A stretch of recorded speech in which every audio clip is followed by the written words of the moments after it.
Good morning, everyone. In today's assignment, we have a topic from the grammar and it is modals. So, what are modals? A modal is an auxiliary verb. ਜਿਹਨੂੰ ਅਸੀਂ generally helping verb ਬੋਲਦੇ ਹਾਂ ਉਹਨੂੰ ਅਸੀਂ auxiliary verb ਵੀ ਬੋਲ ਦਿੰਦੇ ਹਾਂ ਸੋ model ਇੱਕ auxiliary verb ਹੈ ਇੱਕ ਹੈਲਪਿੰਗ verb ਹੈ which is used with the main verb to indicate a particular attitude such as possibility, obligation, prediction, etc. ਹੁਣ ਇਹ ਜਿਹੜੇ ਮੋਡਲਸ ਨੇ ਇਹ ਮੇਨ ਵਰਬ ਦੇ ਨਾਲ ਆਉਂਦੇ ਹੈ ਔਰ ਇਹ ਪਾਰਟਿਕੂਲਰ ਕੋਈ ਐਟੀਟਿਊਡ ਸਾਡਾ ਵਤੀਰਾ ਝੁਕਾਵ ਸਾਡੇ ਸਾਹਮਣੇ ਪੇਸ਼ ਕਰਦੇ ਨੇ ਜਿਸ ਤਰ੍ਹਾਂ ਪੋਸੀਬਿਲਿਟੀ ਕੋਈ ਸੰਭਾਵਨਾ ਪੇਸ਼ ਕਰਦੇ ਹੈ ਜਾਂ ਆਬਲੀਗੇਸ਼ਨ ਮਤਲਬ ਕੋਈ ਕੰਪਲਸਰੀ ਕੋਈ ਕੰਮ ਆਪਾਂ ਕਰਨਾ ਹੀ ਕਰਨਾ ਹੈ ਉਹਦੇ ਬਾਰੇ ਸਾਨੂੰ ਦੱਸਦੇ ਹੈ ਕੋਈ ਪ੍ਰੈਡਿਕਸ਼ਨ ਹੈ ਕਿ ਆਪਾਂ ਆਉਣ ਵਾਲੇ ਸਮੇਂ ਦੇ ਬਾਰੇ ਪ੍ਰੈਡਿਕਟ ਕਰ ਰਹੇ ਹਾਂ ਵੀ ਇਸ ਤਰ੍ਹਾਂ ਹੋ ਸਕਦਾ ਹੈ ਜਿਸ ਤਰ੍ਹਾਂ ਬਾਰਿਸ਼ ਹੋ ਸਕਦੀ ਹੈ ਇਹਨੂੰ ਆਪਾਂ ਪ੍ਰੈਡਿਕਸ਼ਨ ਕਹਿ ਦਿੰਦੇ ਹਾਂ ਸੋ ਇਹ ਕਿਹੜੇ ਵਰਡਸ ਨੇ ਜਿਹੜੇ ਆਪਾਂ ਮੋਡਲਸ ਦੇ ਤੌਰ 'ਤੇ ਯੂਜ਼ ਕਰਦੇ ਹਾਂ ਇਹ ਅਸੀਂ ਆਲਰੇਡੀ ਲਾਸਟ ਕਲਾਸ ਦੇ ਵਿੱਚ ਆਪਾਂ ਇਹਨੂੰ ਰਿਵਾਈਜ਼ ਕੀਤਾ ਸੀ ਯਾਦ ਵੀ ਕੀਤੇ ਸਨ so these are can could may might will would shall should must ought to dare need used to so ਇਹ ਸਾਰੇ ਦੇ ਸਾਰੇ ਮੋਡਲਸ ਨੇ ਸੋ ਅੱਗੇ ਦੇਖਦੇ ਹਾਂ models are also sometimes referred to as modal verbs or modal auxiliaries so models ਨੂੰ ਆਪਾਂ ਇਕੱਲਾ ਮੋਡਲਸ ਕਹਿਣ ਦੀ ਬਜਾਏ ਮੋਡਲ ਵਰਬਸ ਵੀ ਕਹਿ ਦਈਦਾ ਹੈ ਅਤੇ ਮੋਡਲ auxiliaries ਵੀ ਕਹਿ ਦਈਦਾ ਸੇਮ ਥਿੰਗ ਹੈ ਸੇਮ ਮੀਨਿੰਗ ਹੈ ਹੈਲਪਿੰਗ ਵਰਬਸ ਨੇ auxiliaries in English are of two types ਸੋ ਇਹ ਬੇਸਿਕ ਚੀਜ਼ ਹੈ ਜਿਹੜੀ ਤੁਹਾਨੂੰ ਸਭ ਨੂੰ ਪਤਾ ਹੋਣੀ ਚਾਹੀਦੀ ਹੈ ਇੰਗਲਿਸ਼ ਦੇ ਵਿੱਚ ਦੋ ਤਰ੍ਹਾਂ ਦੀਆਂ auxiliaries ਚੱਲਦੀਆਂ ਨੇ be have do ਇੱਥੇ ਦੋ ਨਹੀਂ ਇੱਥੇ ਗਲਤ ਲਿਖਿਆ 3 ਮੇਨ ਟਾਈਪਸ ਲਿਖਣਾ ਚਾਹੀਦਾ ਸੀ ਇਹਨਾਂ ਨੂੰ so instead of 2 write down 3 types be have do so be ਦੇ ਵਿੱਚ ਕੀ ਆ ਜਾਂਦਾ ਹੈ is am are ਇਹ ਵਾਲੇ ਹੈਲਪਿੰਗ ਵਰਬਸ ਆ ਜਾਂਦੇ ਨੇ is am are was were being been ਇਹ ਬੀ ਦੇ ਵਿੱਚ ਆ ਜਾਂਦੇ ਹੈਵ ਦੇ ਵਿੱਚ ਹੈਜ਼ ਹੈਵ ਹੈਡ ਔਰ ਡੂ ਦੇ ਵਿੱਚ do does did so basically ਇਹ ਤਿੰਨ ਹੀ ਨੇ auxiliaries ਜਿਹਨੂੰ ਆਪਾਂ ਅੱਗੇ ਐਕਸਟੈਂਡ ਕਰ ਸਕਦੇ ਹਾਂ ਸੋ ਇਹ ਤੁਹਾਨੂੰ ਜ਼ਰੂਰ ਯਾਦ ਹੋਣੇ ਚਾਹੀਦੇ ਨੇ ਸੋ ਨੈਕਸਟ ਹੈ ਫਰਦਰ ਇਹਦੀ ਐਕਸਪਲੇਨੇਸ਼ਨ ਹੈ these help to form tenses ਹੁਣ ਮੋਡਲਸ ਦਾ ਇਸਤੇਮਾਲ ਕਿਸ ਤਰ੍ਹਾਂ ਕੀਤਾ ਜਾਂਦਾ ਹੈ ਦੇਖੋ ਇਹਦੇ ਨਾਲ ਜਦੋਂ ਆਪਾਂ ਟੈਂਸ ਕਰਦੇ ਹਾਂ ਉਹਦੇ 'ਚ ਇਸਤੇਮਾਲ ਹੁੰਦੇ ਨੇ ਇੰਟਰੋਗੇਟਿਵਸ ਜਿਸ ਤਰ੍ਹਾਂ ਆਪਾਂ ਕੋਈ ਕੁਐਸਚਨ ਫਰੇਮ ਕਰਨਾ ਹੈ ਉਹਦੇ 'ਚ ਯੂਜ਼ ਹੁੰਦਾ ਹੈ ਜਿਸ ਤਰ੍ਹਾਂ ਆਪਾਂ ਹੈਜ਼ ਤੋਂ ਕੋਈ ਕੁਐਸਚਨ ਬਣਾ ਲਿਆ ਹੈਵ ਤੋਂ ਕੁਐਸਚਨ ਬਣਾ ਲਿਆ ਇਜ਼ ਐਮ ਆਰ ਤੋਂ ਵੀ ਆਪਾਂ ਕੁਐਸਚਨ ਫਰੇਮ ਕਰਦੇ ਹਾਂ ਦੈਨ ਨੈਗੇਟਿਵਸ ਸੋ ਨੈਗੇਟਿਵਸ ਦੇ ਨਾਲ ਹਮੇਸ਼ਾ ਹੀ ਸਾਨੂੰ ਹੈਲਪਿੰਗ ਵਰਬ ਦੀ ਲੋੜ ਹੁੰਦੀ ਹੈ without helping verb negatives can not be framed so not ਤੋਂ ਪਹਿਲਾਂ ਸਾਨੂੰ ਹੈਲਪਿੰਗ ਵਰਬ ਲਗਾਉਣਾ ਹੀ ਪੈਂਦਾ ਹੈ ਮੈਨੀ ਅ ਟਾਈਮ ਦੇ act as main verbs also ਅਤੇ ਬਹੁਤ ਵਾਰੀ ਇਹ ਮੇਨ ਵਰਬ ਦੇ ਤੌਰ 'ਤੇ ਵੀ ਕੰਮ ਆਉਂਦੇ ਨੇ ਹੁਣ ਦੇਖੋ ਇਹਨਾਂ ਨੇ ਐਗਜ਼ਾਮਪਲ ਦੱਸੀ ਹੈ ਸਾਨੂੰ ਮੇਨ ਵਰਬ ਦੇ ਤੌਰ 'ਤੇ ਕਿਸ ਤਰ੍ਹਾਂ ਇਹ ਹੈਲਪਿੰਗ ਵਰਬ ਯੂਜ਼ ਹੁੰਦੇ ਨੇ the book is otherwise is am are ਕੀ ਹੈ ਇਹਨੂੰ ਆਪਾਂ ਹੁਣੇ ਆਪਾਂ ਪੜ੍ਹ ਕੇ ਆਏ ਹਾਂ ਕਿ ਇਹ ਤਾਂ ਹੈਲਪਿੰਗ ਵਰਬਸ ਨੇ auxiliaries ਨੇ ਲੇਕਿਨ ਇੱਥੇ ਇਹ ਮੇਨ ਵਰਬ ਦੇ ਤੌਰ 'ਤੇ ਯੂਜ਼ ਹੋਇਆ ਦ ਬੁੱਕ ਇਜ਼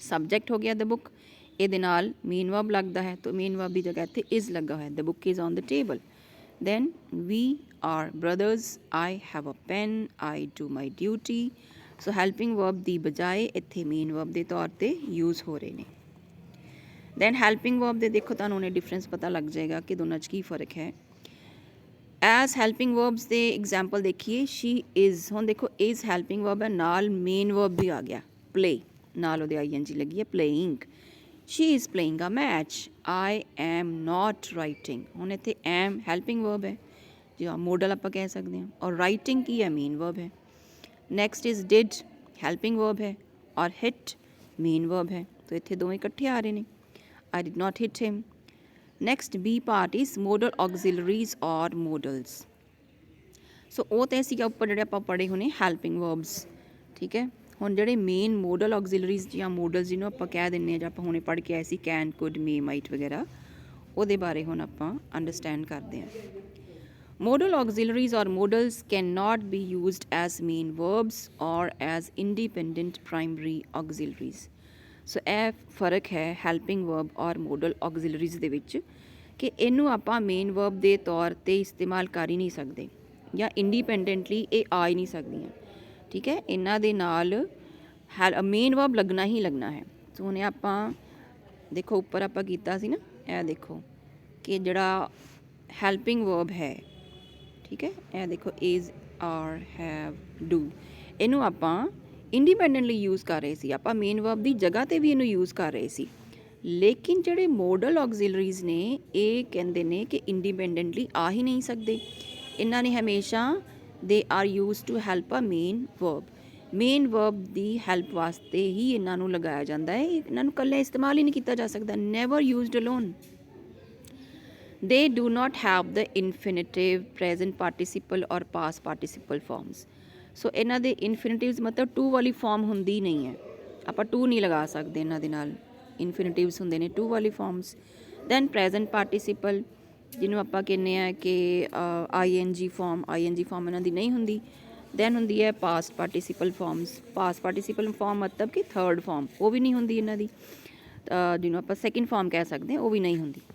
ਸੋ ਇਹ ਦੇ can not be used in all the tenses. ਹੋਰ ਇਹਨਾਂ ਦੀ ਲਿਮਿਟੇਸ਼ਨ ਕੀ ਹੈ ਕਿ ਸਾਰੇ ਟੈਂਸਿਸ ਦੇ ਵਿੱਚ ਆਪਾਂ ਇਹਨਾਂ ਨੂੰ ਇਸਤੇਮਾਲ ਨਹੀਂ ਕਰ ਸਕਦੇ। Modals are mainly used to indicate one's attitude towards what one is saying. ਇਹਨਾਂ ਦਾ ਮੇਨ ਇਸਤੇਮਾਲ ਉਦੋਂ ਹੁੰਦਾ ਹੈ ਜਦੋਂ ਆਪਾਂ ਦੱਸਣਾ ਹੋਵੇ ਕਿ ਕੋਈ ਇਨਸਾਨ ਕੀ ਕਹਿਣਾ ਚਾਹ ਰਿਹਾ ਹੈ, ਔਰ when one is concerned about the effect of one's speech on the other person in the communication channel। ਜਾਂ ਫਿਰ ਜਦੋਂ ਗੱਲਬਾਤ ਕਰਦਿਆਂ ਕੋਈ ਇੱਕ ਇਨਸਾਨ ਦੇ ਬੋਲਣ ਦਾ ਕੀ ਪ੍ਰਭਾਵ ਪੈ ਰਿਹਾ ਦੂਸਰੇ ਦੇ ਉੱਪਰ, ਉਸ ਚੀਜ਼ ਨੂੰ ਦੀ ਜਿਹੜੀ ਆਪਾਂ ਅਭਿਵਿਅਕਤੀ ਕਰਨੀ ਹੈ, ਉਹਨੂੰ ਆਪਾਂ ਐਕਸਪ੍ਰੈਸ ਕਰਨਾ ਹੈ, ਤਾਂ ਫਿਰ ਅਸੀਂ ਮੋਡਲਸ ਨੂੰ ਯੂਜ਼ ਕਰਦੇ ਹਾਂ। ਆਈ ਹੋਪ ਤੁਹਾਨੂੰ ਇੰਨਾ ਕੁ ਸਮਝ ਲੱਗ ਗਿਆ ਹੋਵੇਗਾ। Now we have blanks with suitable modals। So ਇਹਨੂੰ ਦੇਖੀਏ ਆਪਾਂ। Dash I see my wife now doctor। ਦੇਖੋ ਪਿੱਛੇ ਕੁਐਸਚਨ ਮਾਰਕ ਹੈ ਔਰ ਬ੍ਰੈਕਟਸ ਰੈੱਡ ਕਲਰ 'ਚ ਲਿਖਿਆ ਹੋਇਆ ਹੈ not very sure, ਕਿ ਤੁਸੀਂ ਤੁਹਾਨੂੰ ਵਿਸ਼ਵਾਸ ਨਹੀਂ ਹੈ ਜਾਂ ਤੁਹਾਨੂੰ ਪੱਕਾ ਨਹੀਂ ਪਤਾ ਕਿ ਤੁਸੀਂ ਜੋ ਪੁੱਛ ਰਹੇ ਹੋ ਤੁਹਾਨੂੰ ਅਲਾਉ ਕੀਤਾ ਜਾਏਗਾ ਜਾਂ ਨਹੀਂ ਅਲਾਉ ਕੀਤਾ ਜਾਏਗਾ। ਸੋ ਪੁੱਛਿਆ ਕੀ ਜਾ ਰਿਹਾ ਹੈ, ਦੇਖੋ ਇੱਥੇ ਆਪਾਂ ਕੈਨ ਲਗਾ ਸਕਦੇ ਹਾਂ ਕਿ ਕੁਡ ਲਗਾ ਸਕਦੇ ਹਾਂ। ਵੈਸੇ ਤਾਂ ਦੋਨੋਂ ਹੀ ਲੱਗ ਸਕਦੇ, ਦੋਨਾਂ 'ਚ ਕੋਈ ਵੀ ਆ ਸਕਦਾ ਹੈ। Can I see my wife now doctor ਜਾਂ could I see my wife now doctor, ਕਿ ਮੈਂ ਆਪਣੀ ਵਾਈਫ ਨੂੰ ਦੇਖ ਸਕਦਾ ਹਾਂ ਡਾਕਟਰ। ਲੇਕਿਨ ਬ੍ਰੈਕਟ ਸਾਨੂੰ ਮੈਂਸ਼ਨ ਕੀਤਾ ਕਿ ਤੁਸੀਂ ਜ਼ਿਆਦਾ ਸ਼ਿਓਰ ਨਹੀਂ ਹੋ ਕਿ ਤੁਹਾਨੂੰ ਡਾਕਟਰ ਮਿਲਣ ਦੇਗਾ ਵਾਈਫ ਨੂੰ ਜਾਂ ਨਹੀਂ ਮਿਲਣ ਦੇਗਾ। ਸੋ ਜਦੋਂ ਆਪਾਂ ਜ਼ਿਆਦਾ ਸ਼ਿਓਰ ਨਹੀਂ ਹੁੰਦੇ ਤਾਂ ਦੋਨੋਂ ਆਪਸ਼ਨਸ ਦੇ ਵਿੱਚੋਂ ਕੁਡ ਯੂਜ਼ ਹੁੰਦੀ ਹੈ। Could I see my wife now doctor, ਠੀਕ ਹੈ, ਕਿ ਮੈਂ ਆਪਣੀ ਵਾਈਫ ਨੂੰ ਹੁਣ ਦੇਖ ਸਕਦਾ ਹਾਂ ਡਾਕਟਰ। ਸੋ ਇੱਥੇ ਕੁਡ ਆਏਗਾ। ਡੈਸ਼ ਆਈ ਸਿਟ ਹੀਅਰ, ਇਹ ਵੀ ਕੁਐਸਚਨ ਪੁੱਛ ਰਹੇ ਨੇ, may I sit here, might I sit here. So ਇੱਥੇ ਅਸੀਂ ਲਿਖਾਂਗੇ ਮੇ ਆਈ ਸਿਟ ਹੀਅਰ, ਕਿ ਮੈਂ ਇੱਥੇ ਬੈਠ ਸਕਦਾ ਹਾਂ। ਸੋ ਇਹ ਆਪਾਂ ਪਰਮਿਸ਼ਨ ਲੈ ਰਹੇ ਹਾਂ, ਠੀਕ ਹੈ। ਇੱਕ ਐਟੀਟਿਊਡ ਹੈ ਸਾਡੇ ਬੋਲਣ ਦਾ ਤਰੀਕਾ ਕਿ ਕਿਸ ਤਰੀਕੇ ਦੇ ਨਾਲ ਆਪਾਂ ਸਵਾਲ ਕਰ ਰਹੇ ਹਾਂ। He dash help you if you ask him, he will. So ਜਿਹੜੇ ਆਪਾਂ ਸ਼ੈਲ ਹੈ ਉਹ ਜਨਰਲੀ ਆਪਾਂ ਆਈ ਅਤੇ ਵੀ ਦੇ ਨਾਲ ਯੂਜ਼ ਕਰਦੇ ਹਾਂ, ਔਰ ਬਾਕੀ ਜਿੰਨੇ ਵੀ ਸਬਜੈਕਟ ਨੇ ਉਹਨਾਂ ਨਾਲ ਅਸੀਂ ਵਿਲ ਯੂਜ਼ ਕਰਦੇ ਹਾਂ। He will help you if you ask him. Next is Rahul dash drive a car at the age of 12, ਕਿ ਜਦੋਂ 12 ਸਾਲ ਦਾ ਸੀ ਰਾਹੁਲ ਉਦੋਂ ਕਾਰ ਡਰਾਈਵ ਕਰ ਸਕਦਾ ਸੀ। ਸੋ ਇਹਦੀ ਅਬਿਲਿਟੀ ਸ਼ੋ ਹੋ ਰਹੀ ਹੈ ਕਿ ਰਾਹੁਲ ਇਹ ਕੰਮ ਕਰ ਸਕਦਾ ਸੀ, ਠੀਕ ਹੈ। ਸੋ ਇੱਥੇ ਮਸਟ ਤਾਂ ਹੁੰਦਾ ਵੀ ਜ਼ਰੂਰ ਕੋਈ ਕੰਮ ਅਸੀਂ ਕਰਨਾ ਹੀ ਕਰਨਾ ਹੈ। ਸੋ ਇੱਥੇ ਤਾਂ ਗੱਲ ਹੋ ਹੀ ਨਹੀਂ ਰਹੀ, ਇੱਥੇ ਐਬਿਲਿਟੀ ਸ਼ੋ ਹੋ ਰਹੀ ਹੈ ਅਤੇ ਉਹ ਆਪਣਾ ਕੈਨ ਦੇ ਨਾਲ ਹੀ ਸ਼ੋ ਕਰਾਂਗੇ। Next is this dash be a Satyajit Ray film. ਇੱਥੇ ਵੀ ਤੁਸੀਂ ਨਾਟ ਵੈਰੀ ਸ਼ਿਓਰ ਦੱਸਿਆ ਹੋਇਆ ਕਿ ਤੁਸੀਂ ਜ਼ਿਆਦਾ ਸ਼ਿਓਰ ਨਹੀਂ ਹੋ ਕਿ ਇਹ ਫਿਲਮ ਸਤਿਆਜੀਤ ਰੇ ਦੀ ਹੋ ਸਕਦੀ ਹੈ। ਸੋ ਜਿੱਥੇ ਤੁਸੀਂ ਜ਼ਿਆਦਾ ਸ਼ਿਓਰ ਨਹੀਂ ਹੋ ਤਾਂ ਮੇ ਦੀ ਬਜਾਏ ਤੁਸੀਂ ਮਾਈਟ ਯੂਜ਼ ਕਰੋਗੇ। ਸੋ ਇੱਥੇ ਮਾਈਟ ਆਏਗਾ। Next is he dash B hiding. ਹੁਣ ਤੁਸੀਂ ਬ੍ਰੈਕਟਸ ਦੇਖੋ ਲਿਖਿਆ ਹੈ ਡਾਊਟ ਬਟ ਰਾਦਰ ਸ਼ਿਓਰ, ਤੁਹਾਨੂੰ ਸ਼ੱਕ ਹੈ, ਡਾਊਟ ਹੈ, ਲੇਕਿਨ ਫਿਰ ਵੀ ਤੁਸੀਂ ਪੱਕੇ ਵਿਸ਼ਵਾਸ ਨਾਲ ਕਹਿ ਸਕਦੇ ਹੋ। ਸੋ ਹੀ ਡੈਸ਼, ਹੁਣ ਇੱਥੇ ਆਪਾਂ ਕੀ ਲਗਾ ਸਕਦੇ ਹਾਂ, ਹੀ ਕੈਨ ਬੀ ਹਾਈਡਿੰਗ ਜਾਂ ਹੀ ਮੇ ਬੀ ਹਾਈਡਿੰਗ। ਸੋ ਇੱਥੇ ਤੁਸੀਂ ਸ਼ਿਓਰ ਹੋ ਕਿ ਉਹ ਇੱਥੇ ਲੁਕਿਆ ਹੋ ਸਕਦਾ ਹੈ, ਤੁਹਾਨੂੰ ਪੱਕਾ ਵਿਸ਼ਵਾਸ ਹੋ ਰਿਹਾ ਹੈ, ਤਾਂ ਇੱਥੇ ਆਪਾਂ ਕੈਨ ਯੂਜ਼ ਕਰਾਂਗੇ। ਜੇ ਆਪਾਂ ਸ਼ਿਓਰ ਘੱਟ ਹੁੰਦੇ ਜਾਂ ਸ਼ਿਓਰ ਨਾ ਹੁੰਦੇ ਫਿਰ ਆਪਾਂ ਮੇ ਲਗਾਉਣਾ ਸੀ। Next is Ram dash come today. ਹੁਣ ਦੇਖੋ ਬ੍ਰੈਕਟ 'ਚ ਲਿਖਿਆ ਵੈਰੀ ਅਨਸਰਟਨ, ਕਿ ਪੱਕਾ ਨਹੀਂ ਹੈ। Ram can come today, Ram might come today, Ram may come today। ਸੋ ਸਾਰੀ ਕੀ ਹੈ ਆਪਾਂ ਨੂੰ ਹੋ ਸਕਦਾ ਹੈ, ਮੀਨਿੰਗ ਤਾਂ ਸਭ ਦਾ ਹੀ ਹੋਏ ਨਾ, ਫਿਰ ਰਾਮ ਅੱਜ ਆਇਆ ਹੋ ਸਕਦਾ ਹੈ, ਅੱਜ ਆ ਸਕਦਾ ਹੈ, ਲੇਕਿਨ ਅਨਸਰਟਨ ਹੈ ਬਹੁਤ ਜ਼ਿਆਦਾ ਕਿ ਸਾਨੂੰ ਪਤਾ ਕਿ ਨਹੀਂ ਵੀ ਆ ਸਕਦਾ। ਸੋ ਇੱਥੇ ਅਸੀਂ ਮਾਈਟ ਯੂਜ਼ ਕਰਾਂਗੇ, ਜਦੋਂ ਅਸੀਂ ਬਹੁਤ ਅਨਸਰਟਨ ਹੁੰਦੇ ਹਾਂ ਅਤੇ ਇਹਨਾਂ ਤਿੰਨਾਂ 'ਚੋਂ ਅਸੀਂ ਮਾਈਟ ਯੂਜ਼ ਕਰਾਂਗੇ। Then is dash I take your leave.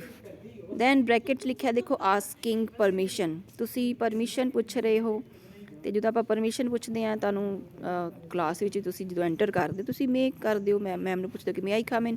So permission ਵਾਸਤੇ ਆਪਾਂ ਮੇ ਯੂਜ਼ ਕਰਦੇ ਹਾਂ। ਮੇ ਆਈ ਟੇਕ ਯੋਰ ਲੀਵ, ਕਿ ਮੈਂ ਜਾ ਸਕਦਾ ਹਾਂ। Next is it dash rain today, great possibility. So ਜਦੋਂ ਬਹੁਤ ਜ਼ਿਆਦਾ ਪੋਸੀਬਿਲਿਟੀ ਹੈ ਕਿ ਅੱਜ ਬਾਰਿਸ਼ ਆ ਹੀ ਸਕਦੀ ਹੈ ਤਾਂ ਉਦੋਂ ਅਸੀਂ ਕੈਨ ਯੂਜ਼ ਕਰਦੇ, ਜੇ ਘੱਟ ਹੁੰਦੀ ਤਾਂ ਫਿਰ ਆਪਾਂ ਮੇ ਯੂਜ਼ ਕਰਨਾ ਸੀ। Next is as he tried his best he dash easily win the game.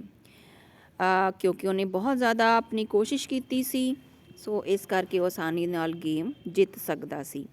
ਸੋ ਇੱਥੇ ਆਪਾਂ ਦੇਖ ਸਕਦੇ ਹਾਂ ਕਿ ਬਹੁਤ ਜ਼ਿਆਦਾ ਕੋਸ਼ਿਸ਼ ਕੀਤੀ ਹੈ, ਪਰ ਇਹ ਪਾਸਟ ਦੀ ਗੱਲ ਹੋ ਰਹੀ। ਟਰਾਈਡ ਦੇਖੋ ਸੈਕਿੰਡ ਫਾਰਮ ਲੱਗੀ ਹੈ, ਸੋ ਇੱਥੇ ਆਪਾਂ ਸੈਕਿੰਡ ਫਾਰਮ ਹੀ ਯੂਜ਼ ਕਰਾਂਗੇ, ਮਤਲਬ ਇਹਦੇ ਪਾਸਟ ਵਾਲੀ ਫਾਰਮ ਯੂਜ਼ ਕਰਾਂਗੇ ਕੈਨ ਦੀ, ਤਾਂ ਇੱਥੇ ਆਏਗਾ ਕੁਡ।